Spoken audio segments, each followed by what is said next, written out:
রং তুলি নিয়ে বসেছি আমি কাজ করতে।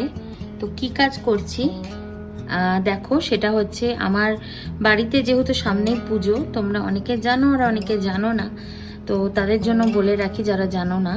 আমার বাড়িতে সামনে নতুন সিংহাসনে নতুন ঠাকুর প্রতিষ্ঠিত হবে।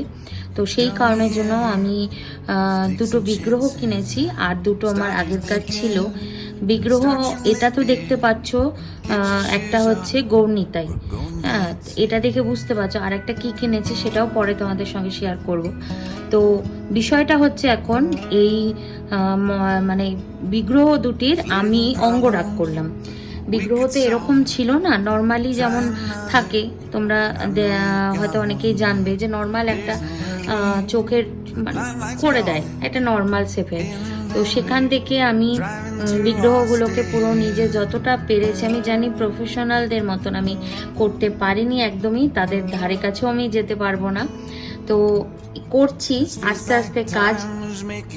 তো কতটা কি করতে পেরেছি আমি জানি না, তোমরা একটু কমেন্ট করে বলো। এই হচ্ছে ঠাকুর একটা, আর এই হচ্ছে একটা। এটা এখনো চুলটা আমার কালার করা বাকি আছে, এখনো কমপ্লিট করে উঠতে পারিনি। তো এটা এখনো কমপ্লিট করব, তারপরে তোমাদের সঙ্গে আবার শেয়ার করব। আর নেক্সট ভিডিওতে থাকবে আরেকটা কোন বিগ্রহ কিনেছি সেটা।